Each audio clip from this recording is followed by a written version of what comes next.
Item ಯಾವುದೇ ಇರಲಿ try ಮಾಡಿ ಆಚಿ ಚಿಕನ್ ಮಸಾಲಾ. ಚಿತ್ರದುರ್ಗದ ರೇಣುಕಾಸ್ವಾಮಿ ಕೊಲೆ ಪ್ರಕರಣದಲ್ಲಿ ಜೈಲು ಪಾಲಾಗಿರುವ ನಟ ದರ್ಶನ್ ಈಗ ಪರಪ್ಪನ ಅಗ್ರಹಾರ ಕೇಂದ್ರ ಕಾರಾಗೃಹದಲ್ಲಿ ಸಂಪೂರ್ಣ ಮೌನಕ್ಕೆ ಜಾರಿದ್ದಾರೆ.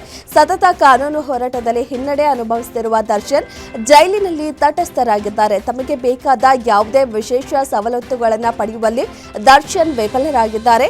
ಹೀಗಾಗಿ ಜೈಲಿನ ಮ್ಯಾನ್ಯುವಲ್ ಪ್ರಕಾರವೇ ಸಾಮಾನ್ಯ ಕೈದಿಯಂತೆ ಕಾಲ ಕಳೆದಿದ್ದಾರೆ.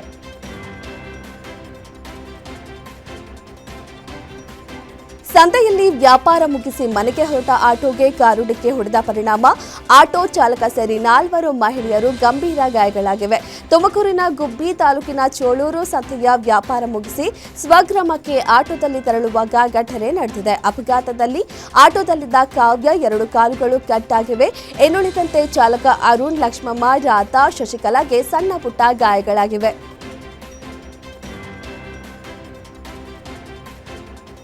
ಹಾಸನ ಜಿಲ್ಲೆಯಲ್ಲಿ ಕಾಡಾನೆಗಳ ಅಟ್ಟಹಾಸ ಮುಂದುವರೆದಿದ್ದು, ಬೇಲೂರು ತಾಲೂಕಿನ ಕಣಗುಪ್ಪೆ ಗ್ರಾಮದಲ್ಲಿ ಕಾಡಾನೆ ದಾಳಿಗೆ ರೈತನೊಬ್ಬ ಬಲಿಯಾದ ದಾರುಣ ಘಟನೆ ನಡೆದಿದೆ. ಮೃತನನ್ನ ರಾಜಶೆಟ್ಟಿ ಎಂದು ಗುರುತಿಸಲಾಗಿದೆ. ತೋಟದಲ್ಲಿ ಕೆಲಸ ಮಾಡುವ ವೇಳೆ ಕಾಡಾನೆಯೊಂದು ಏಕಾಏಕಿ ದಾಳಿ ಮಾಡಿ ತುಳಿದು ಕೊಂದು ಹಾಕಿದೆ.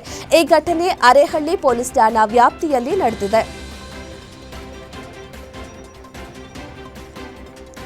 ಶಿವಮೊಗ್ಗದ ತ್ಯಾವರೆಕೊಪ್ಪದ ಮೃಗಾಲಯದಲ್ಲಿ ಪಶುವೈದ್ಯ ಸಮೀಕ್ಷಾ ಮೇಲೆ ದಾಳಿ ಮಾಡಿ ಕೊಂದಿದ್ದ ನೀರಾನೆ ಹಂಸಿನಿಯ ಮರಿ ಗರ್ಭದಲ್ಲೇ ಸಾವನ್ನಪ್ಪಿದೆ.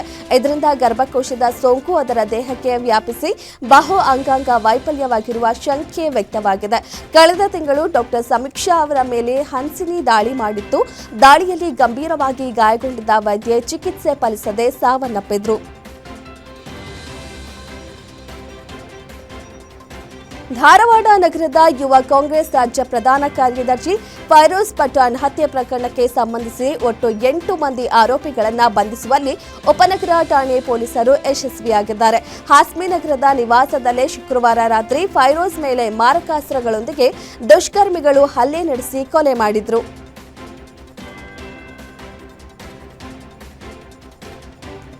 10ನೇ ತರಗತಿಯ ಅಪ್ರಾಪ್ತ ವಿದ್ಯಾರ್ಥಿಯನ್ನ ಗರ್ಭಿಣಿ ಮಾಡಿ ಅಕ್ರಮವಾಗಿ ಗರ್ಭಪಾತ ಮಾಡಿಸಿದ ಆರೋಪದ ಮೇಲೆ ಕಾಮುಕ ಶಿಕ್ಷಕ ರಾಜಣ್ಣನನ್ನ ಚಿತ್ರದುರ್ಗದ ತಳುಕು ಪೊಲೀಸರು ಬಂಧಿಸಿದ್ದಾರೆ.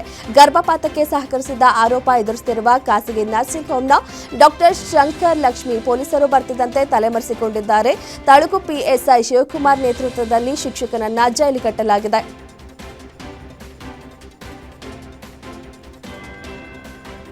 ಕುಖ್ಯಾತ ಅಂತಾರಾಜ್ಯ ಗಾಂಜಾ ಪೆಡ್ಲರ್ಗಳನ್ನು ಜಿಗಣಿ ಪೊಲೀಸರು ಸಿನಿಮೀಯ ಶೈಲಿಯಲ್ಲಿ ಬಂಧಿಸಿದ್ದಾರೆ. ಒಡಿಶಾ ಮೂಲದ ಸೋನಕ್ ಕುಮಾರ್ ಹಾಗೂ ವಿಕಾಸ್ ಕುಮಾರ್ ಮತ್ತು ಶುಭಂ ಮಿಶ್ರಾ ಬಂಧಿತರು. ಇವರಿಂದ ಸುಮಾರು 5 ಲಕ್ಷ ರೂಪಾಯಿ ಮೌಲ್ಯದ 5 ಕೆಜಿ ತೂಕದ ಹಸಿ ಗಾಂಜಾವನ್ನು ಪೊಲೀಸರು ವಶಕ್ಕೆ ಪಡೆದಿದ್ದಾರೆ.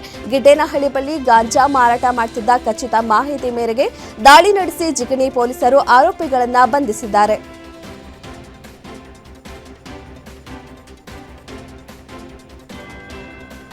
ಬೆಂಗಳೂರು ಹೊರವಲಯದ ಬನ್ನೇರುಘಟ್ಟ, ಕಾಡಂಚಿನ ಗ್ರಾಮಗಳಲ್ಲಿ ಚಿರತೆ ಕಾಣಿಸಿಕೊಂಡಿದ್ದು ಸ್ಥಳೀಯರಲ್ಲಿ ಆತಂಕ ಮನೆ ಮಾಡಿದೆ. ಆಹಾರ ಅರಿಸಿ ಕಾಡಿನಿಂದ ಹೊರಬಂದಿರುವ ಚಿರತೆ ರಾಗಿಹಳ್ಳಿ ರಸ್ತೆ ಬದಿಯಲ್ಲೇ ಪ್ರತ್ಯಕ್ಷವಾಗಿದೆ. ಆ ಮಾರ್ಗವಾಗಿ ಚಲಿಸುತ್ತಿದ್ದ ವಾಹನ ಸವಾರರೊಬ್ಬರು ಚಿರತೆಯನ್ನ ಕಂಡು ಬೆಚ್ಚಿ ಬಿದ್ದಿದ್ದಾರೆ ಹಾಗೂ ಕೂಡಲೇ ದೃಶ್ಯವನ್ನ ಮೊಬೈಲ್ ಕ್ಯಾಮೆರಾದಲ್ಲಿ ಸೆರೆ ಹಿಡಿದಿದ್ದಾರೆ.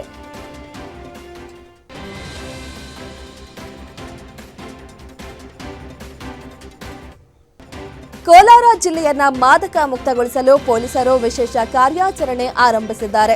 ನಗರದ ವಿವಿಧೆಡೆ ಗಾಂಜಾ ಸೇರಿದಂತೆ ಮಾದಕ ವಸ್ತುಗಳನ್ನು ಮಾರಾಟ ಮಾಡುತ್ತಿದ್ದ 3 ಆರೋಪಿಗಳನ್ನು ಪೊಲೀಸರು ರೆಡ್ ಹ್ಯಾಂಡ್ ಆಗಿ ಹಿಡಿದಿದ್ದಾರೆ. ಬಂಧಿತರಿಂದ ಒಟ್ಟು 634 ಗ್ರಾಂ ಮಾದಕ ವಸ್ತುಗಳನ್ನು ಜಪ್ತಿ ಮಾಡಲಾಗಿದೆ. ಮಾದಕ ವಸ್ತು ಮಾರಾಟಗಾರರ ಮೇಲೆ ಎನ್ಡಿಪಿಸಿ ಪಿಎಸ್ ಕಾಯ್ದೆಯಡಿ ಪ್ರಕರಣ ದಾಖಲಿಸಲಾಗಿದೆ.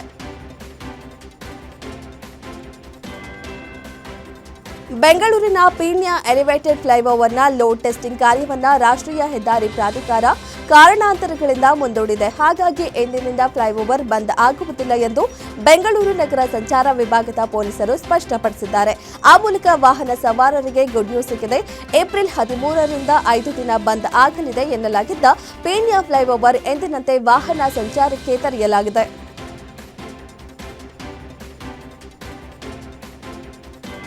ಬೆಂಗಳೂರು ನಗರದಲ್ಲಿ ನಿರ್ಮಿಸಲು ಉದ್ದೇಶಿಸಿರುವ ಅಂತಾರಾಷ್ಟ್ರೀಯ ಬಹು ಕ್ರೀಡಾ ಸಮುಚ್ಚಯ ನಿರ್ಮಾಣ ಪ್ರಕ್ರಿಯೆಗೆ ಕರ್ನಾಟಕ ಗೃಹ ಮಂಡಳಿ ಚಾಲನೆ ನೀಡಿದ್ದು ಮೊದಲ ಹಂತದಲ್ಲಿ ಅಂತಾರಾಷ್ಟ್ರೀಯ ಕ್ರಿಕೆಟ್ ಸ್ಟೇಡಿಯಂ ನಿರ್ಮಾಣಕ್ಕೆ ಮುಂದಾಗಿದೆ.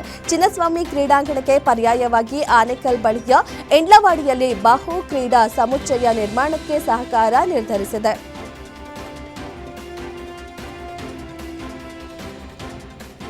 ತಮಿಳುನಾಡು ವಿಧಾನಸಭಾ ಚುನಾವಣೆಗೆ ಸಜ್ಜಾಗಿರುವ ಹೊತ್ತಿನಲ್ಲಿ ಮತ್ತೆ ಮೇಕೆದಾಟು ಡ್ಯಾಂ ನಿರ್ಮಾಣ ಮುನ್ನೆಲೆಗೆ ಬಂದಿದೆ. ತಮಿಳುನಾಡಿನಲ್ಲಿ ಆಡಳಿತಾರೂಢ ಡಿಎಂಕೆ ಮತ್ತು ವಿಪಕ್ಷ ಎಐಡಿಎಂಕೆ ನಡುವಿನ ಚುನಾವಣಾ ಸಮರದಲ್ಲಿ ಇದೀಗ ಕರ್ನಾಟಕದ ಮೇಕೆದಾಟು ಡ್ಯಾಂ ನಿರ್ಮಾಣದ ಪ್ರಸ್ತಾಪವಾಗಿ ಗದ್ದಲ ಶುರುವಾಗಿದೆ.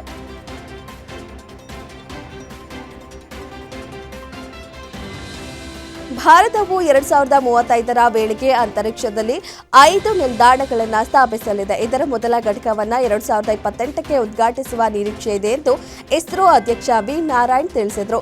ಮಾನವ ಸಹಿತ ಗಗನಯಾನದಲ್ಲಿ ಗಗನಯಾತ್ರಿಗಳ ಸುರಕ್ಷತೆಗೆ ಆದ್ಯತೆ ನೀಡಲಾಗಿದೆ ಎಂದರು. ಪ್ರಸ್ತುತ LVM 3 ಉಪಗ್ರಹ 10,000 kgವರೆಗೂ ಹೊತ್ತೊಯ್ಯುವ ಸಾಮರ್ಥ್ಯ ಹೊಂದಿದೆ ಎಂದರು.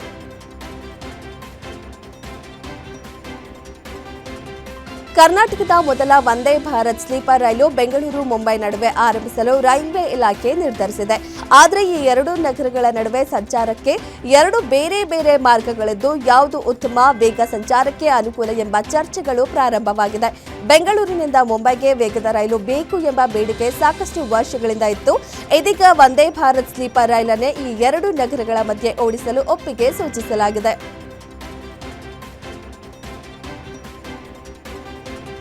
ವಿದೇಶಿ ಗುಪ್ತಚರ ಸಂಸ್ಥೆಯ ವೆಬ್ಸೈಟ್ ಒಂದಕ್ಕೆ ಪ್ರಧಾನಿ ನರೇಂದ್ರ ಮೋದಿ ಅವರ ಭದ್ರತೆಗೆ ಧಕ್ಕೆ ತರುವಂತಹ ಬೆದರಿಕೆ ಸಂದೇಶ ಕಳುಹಿಸಿದ ಆರೋಪದ ಮೇಲೆ ಬಿಹಾರದ ಬಕ್ಸರ್ ಜಿಲ್ಲೆಯಲ್ಲಿ ಒಬ್ಬ ವ್ಯಕ್ತಿಯನ್ನ ಬಂಧಿಸಲಾಗಿದೆ.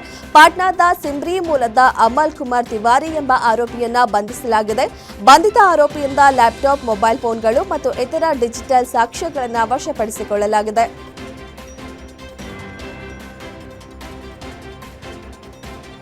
ಮಹಿಳಾ ಮೀಸಲಾತಿ ಮಸೂದೆಯನ್ನ ಮುಂದಿನ ವಾರ ಸಂಸತ್ನಲ್ಲಿ ಅವಿರೋಧವಾಗಿ ಅಂಗೀಕರಿಸಲು ಪ್ರಧಾನಿ ನರೇಂದ್ರ ಮೋದಿ ಉಭಯ ಸದನಗಳ ಎಲ್ಲಾ ನಾಯಕರ ಬೆಂಬಲವನ್ನ ಕೋರಿದ್ದಾರೆ.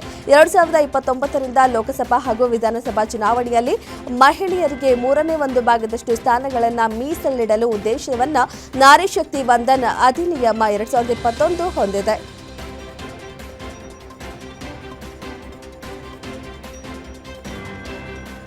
ಬಂಗಾಳ ವಿಧಾನಸಭಾ ಚುನಾವಣಾ ಕಣ ಈಗ ರಂಗೇರಿದೆ. ಮಮತಾ ಬ್ಯಾನರ್ಜಿ ಅವರ ಭದ್ರಕೋಟೆಯನ್ನ ಭೇದಿಸಲು ಬಿಜೆಪಿ ತನ್ನೆಲ್ಲಾ ಶಕ್ತಿಯನ್ನ ಬಳಸುತ್ತಿದೆ.